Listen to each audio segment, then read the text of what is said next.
लीलावती का परिवार बहुत गरीब था। उसका बेटा अभिजीत और बहू ममता वैष्णो माता के दर्शन करके अपने घर वापस आ रहे थे। तभी झमाझम बहुत जोरदार बारिश होने लगी। आसमान में बिजली कड़कने लगी। माँ, जल्दी से चलो वरना हमारी ट्रेन छूट जाएगी। हाँ बेटा, माता रानी के दर्शन तो हो ही गए हैं। आने वाली संतान के स्वागत में ऊपर वाले ने बारिश भी बहुत तेज कर दी है। अब जल्दी से हमें घर पहुंचना होगा क्योंकि डिलीवरी किसी भी समय हो सकती है। माँ, मैंने तो पहले ही कहा था कि डिलीवरी का वक्त है, अभी इतनी दूर जाना ठीक नहीं है, पर आप लोगों ने मेरी बात मानी ही नहीं। बेटा, पंडित जी ने बताया था कि 8 महीने बाद ही बच्चा पूरी तरीके से माँ के पेट से बाहर आने के लिए तैयार हो जाता है और इस समय अगर माता रानी का आशीर्वाद मिल जाए तो सब कुछ ठीक हो जाता है। हो सकता है हमारी गरीबी भी कम हो जाए आने वाले बच्चे की वजह से।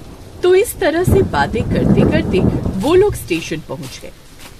बारिश रुकने का नाम ही नहीं ले रही थी। ट्रेन 1 घंटा लेट थी।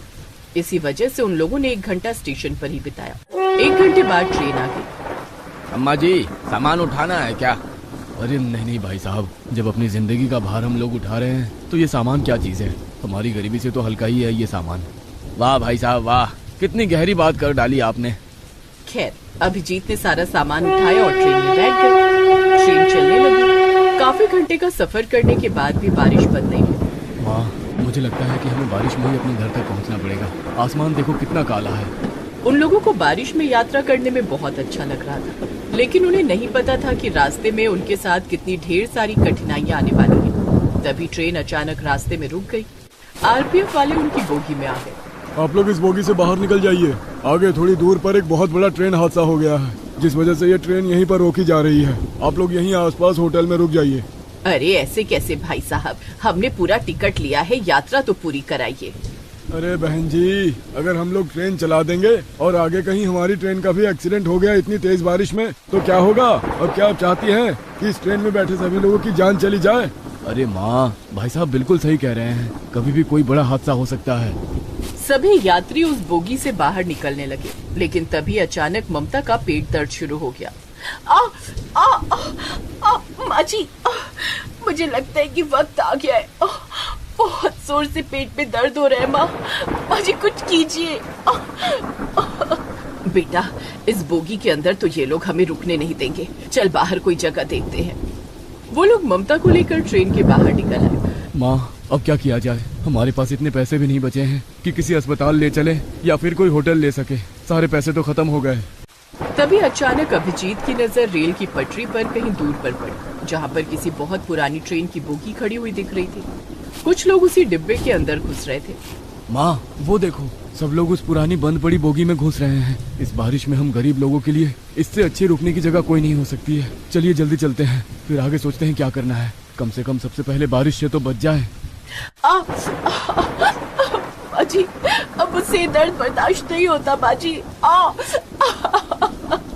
अभिजीत ने थोड़ा सामान अपनी माँ को पकड़ाया और ममता को अपनी गोद में उठाकर तेज बारिश में भागता हुआ उस ट्रेन के डिब्बे के अंदर घुस गया, जहाँ पर बहुत सारे लोग पहले से ही मौजूद थे। अरे बहन जी, ऐसी कंडीशन में बहू को बाहर ले जाने की क्या जरूरत थी? बहन जी, अब क्या बताऊं मैं आपको, सब मेरी ही गलती है। आखिरी महीना चल रहा था और मुझे ही वैष्णो माता के दर्शन कराने थे अपनी बहू को। वो लोग सब बात कर ही रहे थे कि तभी ममता फिर जोर जोर से चीखने लगी। माँ जी, अब तो लगता है आपकी बहू की डिलीवरी इसी ट्रेन की बोगी में होगी। ऐसा कीजिए, जितने भी मर्द हैं वो लोग दूसरी बोगी में जाकर रुके। हम लोग जल्दी आप लोग को खुशखबरी देते हैं। बहू चिंता मत कर, हम सब तेरे साथ हैं। हम सब भी गरीब हैं और गरीबी की वजह से इस बोगी में रुके हुए हैं। उन लोगों की ये मदद देखकर अभिजीत और उसकी माँ लीलावती बहुत खुश हुए। अभिजीत और बाकी के आदमी दूसरी बोगी में जाकर ठहर गए। इधर सारी औरतों ने मिलकर ममता की डिलीवरी कर दी। उसका एक बेटा पैदा हुआ इस ट्रेन में। अभिजीत, बधाई हो, तू बाप बन गया। अभिजीत दूसरी बोगी में था। ये सुनकर वो बहुत खुश हुआ और उस बोगी में जितने भी आदमी थे वो भी बहुत खुश हुए। क्या बात है भाई साहब, इस बारिश में हम सारे लोग बहुत परेशान थे। आगे किसी ट्रेन का एक्सीडेंट हो गया है जिससे बहुत सारे लोग डरे हुए थे, लेकिन आपने बाप बनकर एक छोटी सी खुशी हम सारे लोगों को दी है। चलिए चलकर देखते हैं। माँ, क्या हम लोग उस बोगी में आ सकते हैं? हाँ बिल्कुल। अभिजीत के साथ उस बोगी में जितने आदमी थे वो लोग भी अब उस बोगी में आ गए जहाँ पर ममता ने एक बच्चे को जन्म दिया था। अब आप लोगों को परेशान होने की कोई जरूरत नहीं है। मैं एक अस्पताल में नर्स का काम करती हूँ पिछले 20 सालों से। मेरे पास कुछ दवाइयाँ और इंजेक्शन भी हैं। मैं लगा देती हूँ बच्चे को। कुछ देर बाद अंधेरा होने लगा और माइक पर किसी ने ऐलान किया, यहाँ पर आसपास जितने भी यात्री रुके हुए हैं वो वहीं पर रुके रहें, क्योंकि बारिश की रफ्तार बढ़ती जा रही है। हमारे आर्मी के जवान आपके पास ही मौजूद है। अगर किसी को भी कोई तकलीफ होगी तो वो उन्हें बचा लेंगे। अब जब तक बारिश बंद नहीं हो जाती, आगे का रास्ता क्लियर नहीं हो जाता, आप सब लोग सुरक्षित रहें। आप सभी को खाना मिलता रहेगा सरकार की तरफ से। तो अब रात को उन लोगों ने उस बंद पड़ी पुरानी ट्रेन की बोगी को ही अपना घर बना लिया। जिनके पास जो भी कंबल और चादर थे, उनसे उन लोगों ने उस बोगी के अंदर ही बिस्तर बना लिया। 3 दिन बीत गए लेकिन अभी तक बारिश बंद नहीं हुई। ये तो अच्छा हुआ कि सरकार की तरफ से हमें खाना मिल रहा है और हमें मुफ्त में रहने की जगह भी मिल गई। माँ जी, सबसे अच्छी बात तो ये है कि हमें यहाँ पर इतने अच्छे अच्छे लोग मिल गए जिन्होंने हमारी मदद की, वरना इतनी तेज बारिश में बहुत कुछ गलत हो सकता था हमारे साथ। सब माता वैष्णो जी की कृपा है बहन जी। आप अपने होने वाले पोते के लिए ही माता वैष्णो के दरबार गई थी और उसके साथ ही कुछ गलत हो जाता, ऐसा तो हो ही नहीं सकता था। अब वो ट्रेन ही उस गरीब परिवार का घर बन चुका था। वहाँ पर जितने भी लोग थे सब एक परिवार की तरह रहने लगे। बहुत सारे लोगों ने मिलकर एक कठिन समय को भी कितना खुशनुमा बना दिया था। करीब 1 हफ्ते तक वो लोग एक साथ एक परिवार की तरह रहे। जब बारिश बंद हुई तब उनकी ट्रेन एक बार फिर से आगे चलने के लिए तैयार हो गई। 1 हफ्ते में ही हम सब एक परिवार की तरह रहने लगे थे। 1 हफ्ते पहले हम लोग एक दूसरे को जानते भी नहीं थे, पर अब बिछड़ते हुए बहुत बुरा लग रहा है। किसी ने क्या खूब कहा है कि आते जाते खूबसूरत आवारा सड़कों पे कितने अनजान लोग मिल जाते हैं, उनमें से कुछ लोग भूल जाते हैं, कुछ याद रह जाते हैं। जिंदगी के किसी न किसी मोड़ पर एक बार हम लोग फिर कभी मिलेंगे। तो इस तरह एक दूसरे से विदा लेकर सब लोग अपनी अपनी सीट पर बैठ गए। ट्रेन एक बार फिर से चल पड़ी। अभिजीत अपनी माँ, अपनी पत्नी और अपने नवजात बच्चे को लेकर जैसे ही अपने घर पहुंचा, वहां पर घर था ही नहीं। वहां चारों तरफ दलदल था। वो लोग हैरान हो गए। आसपास के लोगों से अभिजीत ने पूछा, अरे भाई साहब, ये सब क्या हो गया? ये सारे घर कैसे तबाह हो गए? मैं भी यहीं पर एक झोपड़पट्टी में रहता था। बहुत बहुत बधाई हो आपको। मेरा घर तबाह हो गया और आप मुझे बधाई दे रहे हैं? मैं बधाई इसलिए दे रहा हूँ क्योंकि आप लोग कम से कम जिंदा तो हैं। आप यहाँ से सही टाइम पर निकल गए थे, क्योंकि आपके जाने के बाद यहाँ पर इतनी खौफनाक बारिश और लैंडस्केप हुआ जिससे सारे घर तबाह हो गए। घरों में लोग चैन की नींद सो रहे थे, लेकिन सोते सोते ही वो लोग भगवान को प्यारे हो गए। ये लहरें उनकी जिंदगी अपने साथ बहा ले गई। ये सुनकर अभिजीत, ममता और लीलावती की रूह कांप गई। अभिजीत भी अपने परिवार के साथ स्टेशन के पास ही बनी झोपड़पट्टी में रहता था, पर अब वो भी नहीं रही। माँ, वो देखो, सामने एक बोगी खड़ी है। उसमें ही रहते हैं चलकर। वैसे भी हमें बोगी के अंदर रहने की आदत हो गई है और इस खराब मौसम में झोपड़ी बनाकर रहना ठीक नहीं है। वो लोग एक ट्रेन की बोगी में ही रहने लगे। कुछ महीनों बाद सरकार की तरफ से वहां पर जितनी झोपड़पट्टियां तबाह हो गई थी, उन सभी लोगों को रहने के लिए पक्का घर दे दिया गया। सरकार ने जो कॉलोनी बनाई थी, उन्हीं कॉलोनी में अभिजीत के परिवार को वही सारे लोग एक बार फिर मिले जिन्होंने ममता की डिलीवरी में उनका साथ दिया था। हमने आप लोगों से कहा था ना कि एक बार हम लोग फिर से मिलेंगे, और देखो भगवान ने हमें हमेशा के लिए एक जगह ही मिलवा दिया। तो इस तरह से अब वो सारे लोग एक साथ खुशी खुशी पक्के मकान में रहने लगे और मेहनत मजदूरी करके अपनी जिंदगी बिताने लगे। जगदीश कुमार सरकारी स्कूल में बच्चों को पढ़ाते थे। उन्हें लोगों में शिक्षा का अलग जगाने का बहुत शौक था। वे बच्चों को बहुत लगन से पढ़ाते। बच्चों को कुछ समझाने के लिए वे अलग अलग तरकीबें निकालते। काफी समय गुजर गया। एक दिन जगदीश कुमार ने सोचा, अब मैं बूढ़ा हो गया हूँ, कुछ ही दिनों में रिटायर हो जाऊंगा। रिटायरमेंट के बाद मैं बच्चों को कैसे पढ़ाऊंगा? मैं चाहता हूँ कि गोविंदपुर गांव के सभी बच्चे पढ़े लिखें और गांव का नाम रोशन करें। गांव के गरीब बच्चों तक शिक्षा नहीं पहुंच पाती है। इसके लिए मुझे रिटायरमेंट के बाद भी बच्चों को पढ़ाना होगा, वो भी मुफ्त में, ताकि गरीब बच्चों तक भी शिक्षा पहुंच सके। मन ही मन में उन्होंने ऐसा विचार किया। कुछ दिनों के बाद वे स्कूल से रिटायर हो गए। रिटायरमेंट के बाद उन्होंने ठीक वैसा ही किया जैसा उन्होंने सोचा था। अपने घर के पास ही उन्होंने एक स्कूल खोला जिस पर एक बोर्ड लगा दिया। बोर्ड पर लिखा था, यहाँ गरीब बच्चों को मुफ्त शिक्षा मिलती है। बोर्ड को देखकर गांव के गरीब लोग अपने अपने बच्चों को लेकर वहां आने लगे और उनका नाम स्कूल में लिखवा दिया। नमस्ते मास्टर साहब। कहो भोला, कैसे आना हुआ? मास्टर साहब, हमने सुना है आपने गरीब बच्चों के लिए स्कूल खोला है। हाँ भोला, तुमने बिल्कुल ठीक सुना है। तो हमरे बिटवा का भी नाम अपने स्कूल में लिख लीजिए ना। हाँ, क्यों नहीं भोला, आज से तुम्हारा बेटा मेरे स्कूल में पढ़ेगा। इसे यहीं छोड़ जाओ और पूरे गांव में खबर कर दो कि उन सभी बच्चों के माता पिता जो अपने बच्चों की फीस नहीं भर सकते, वे उन्हें पढ़ाने के लिए मेरे स्कूल में ले आएं। अच्छा मास्टर साहब, आपका बहुत बहुत धन्यवाद। भोला पूरे गांव में ये बात कह देता है, जिसके बाद सभी गरीब माता पिता अपने अपने बच्चों को जगदीश कुमार के स्कूल में ले आते हैं। इस तरह जगदीश कुमार गांव के गरीब बच्चों को मुफ्त शिक्षा देने लगते हैं। बच्चों को मास्टर साहब के पढ़ाने का तरीका बहुत पसंद आता है। धीरे धीरे गांव के बच्चे मास्टर साहब से बहुत घुल मिल जाते हैं। बच्चे जगदीश कुमार को बहुत पसंद करने लगे। बच्चे रोज स्कूल आने लगे, यहाँ तक कि रविवार की छुट्टी भी उन्हें पसंद नहीं थी।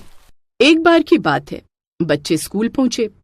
अरे बच्चों, तुम सब आज सुबह सुबह स्कूल आ गए, क्या बात है? मास्टर जी, हम लोग पढ़ने आए हैं। लेकिन आज तो रविवार है, छुट्टी का दिन है। तुम लोग खेलो कूदो, मजे करो, कल पढ़ने आना। नहीं मास्टर जी, हमें आज भी पढ़ाई करनी है, लेकिन आज हम सबसे पहले स्कूल की सफाई करेंगे। नहीं बच्चों, तुम लोग सिर्फ पढ़ाई में मन लगाओ। मास्टर जी, स्कूल तो शिक्षा का मंदिर होता है और इस मंदिर को साफ सुथरा रखना हमारा धर्म है। हमें ये काम करने दीजिए। इतना कहकर सभी बच्चे स्कूल की सफाई में लग गए। बच्चों का उत्साह देखकर जगदीश कुमार बहुत खुश थे। साफ सफाई खत्म होने के बाद उन्होंने बच्चों को पढ़ाया। इसी तरह धीरे धीरे दिन बीत रहे थे। मौसम बदलते रहे। बारिश का मौसम आ गया था। गोविंदपुर गांव नदी के किनारे बसा था, जिस कारण रोज थोड़ी बहुत बारिश हो जाया करती थी। एक दिन बहुत तेज बारिश होने लगी। आज तो मूसलाधार बारिश हो रही है। बारिश नहीं रुकी तो बच्चे स्कूल नहीं आएंगे, बच्चों की पढ़ाई रुक जाएगी। इधर बच्चे भी बारिश रुकने का इंतजार करने लगे, लेकिन बारिश तो थमने का नाम ही नहीं ले रही थी। 2 दिन हो गए स्कूल नहीं गया। जब तक मास्टर जी से पढ़ ना लूं, मेरा दिन ही पूरा नहीं होता। पता नहीं ये बारिश कब रुकेगी। इधर मास्टर साहब का भी बच्चों के बिना दिल नहीं लग रहा था। उन्होंने सोचा कि शायद कल तक बारिश रुक जाएगी। बारिश तो कल तक रुक ही जाएगी, बच्चे कल स्कूल जरूर आएंगे। लेकिन उनका अनुमान गलत निकला। दूसरे दिन भी बारिश नहीं रुकी। यहाँ तक कि 3-4 दिन बीत गए। बारिश नहीं रुकी, जिस कारण गांव के किनारे की नदी का जलस्तर भयानक रूप से बढ़ गया और गांव में बाढ़ आ गई, जिसमें कई पेड़ पौधे, यहाँ तक कि लोगों के मवेशी भी बहने लगे। मास्टर साहब के क्लासरूम में लगे बेंच और कुर्सियां भी बाढ़ में बहने लगी। ये देखकर जगदीश कुमार चिंतित हो गए। अब मैं बच्चों को कैसे पढ़ाऊंगा? सारी बेंच और कुर्सियां तो बाढ़ में बह गईं। लगता है गोविंदपुर गांव के गरीब बच्चों को शिक्षित करने का मेरा सपना अधूरा रह जाएगा। इधर बच्चे भी स्कूल न जाने के कारण परेशान हो रहे थे। तभी कुछ बच्चों ने देखा कि बाढ़ के पानी में बेंच और कुर्सियां बह रही हैं। ये बेंच और कुर्सी कहीं मास्टर जी के तो नहीं? अगर ऐसा हुआ तो मास्टर जी हमें कैसे पढ़ाएंगे? ये बेंच और कुर्सियां तो हमारे स्कूल की लग रही हैं। मास्टर जी कितने परेशान होंगे, हमें उनके पास जाना चाहिए। लेकिन हम मास्टर जी के पास पहुंचेंगे कैसे? पूरे गांव में बाढ़ का पानी भरा हुआ है।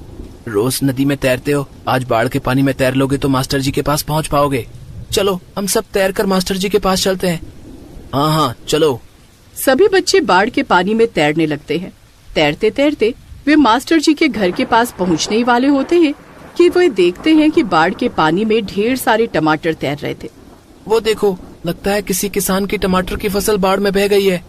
हाँ, ये तो काफी सारे टमाटर हैं। कितने लाल लाल और सुंदर टमाटर हैं। काश हम इन्हें घर ले जा सकते। इन टमाटरों को देखकर मुझे एक उपाय सूझ रहा है।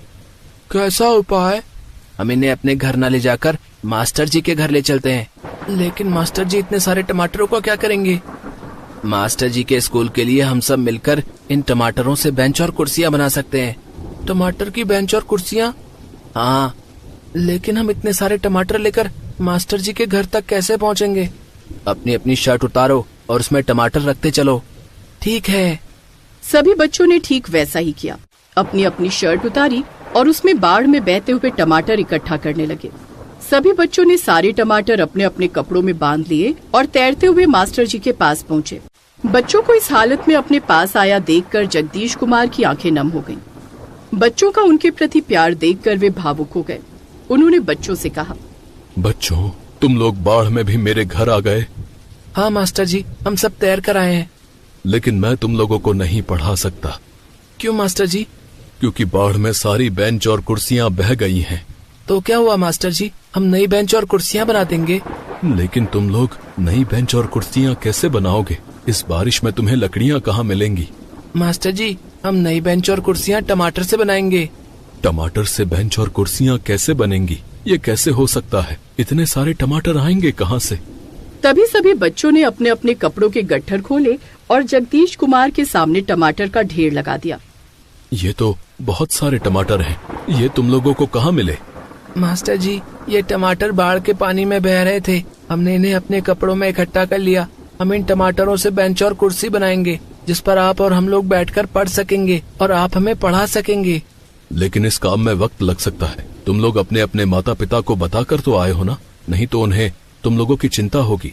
मास्टर जी, आप चिंता मत कीजिए। हमारे माता पिता को पता है कि अगर हम उनके पास नहीं है तो आपके पास ही होंगे और सुरक्षित होंगे। आप आराम से बैठ जाइए।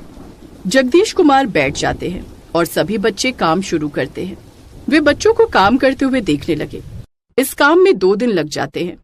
अब बारिश भी रुक गई थी और बाढ़ का पानी भी धीरे धीरे उतरने लगा था। जगदीश कुमार ने फिर से अपना स्कूल शुरू कर दिया, लेकिन इस बार मास्टर जी के बैठने के लिए टमाटर की कुर्सी और बच्चों के लिए टमाटर का बेंच था। बच्चों ने स्कूल को भी टमाटरों से सजा दिया था। जगदीश कुमार के टमाटर के स्कूल की चर्चा पूरे गांव में होने लगी। ग्रामीण टमाटर के स्कूल को देखने के लिए आने लगे। अरे वाह मास्टर साहब, आपका टमाटर का स्कूल तो बहुत ही न्यारा है। ये तो बच्चों का प्यार और पढ़ाई के प्रति उनकी लगन का नमूना है भोला, कि बच्चों ने बाढ़ में बहते टमाटरों से बेंच और कुर्सियां बना दी और बारिश में भी पढ़ने का जुगाड़ खोज निकाला। अब गांव में चाहे कितनी बारिश हो या बाढ़ आए, बच्चे टमाटर के बेंच पर बैठकर पढ़ाई करते और जगदीश कुमार टमाटर की कुर्सी पर बैठकर उन्हें पढ़ाते। इस तरह जगदीश कुमार ने गोविंदपुर गांव के बच्चों को टमाटर की कुर्सी पर बैठकर पढ़ाया और उन्हें शिक्षित किया। गोविंदपुर गांव का ये अनोखा टमाटर का क्लासरूम था, जिसमें पढ़ने वाले सभी बच्चों ने बड़े होकर गांव का नाम रोशन किया और जगदीश कुमार का सपना पूरा हो गया।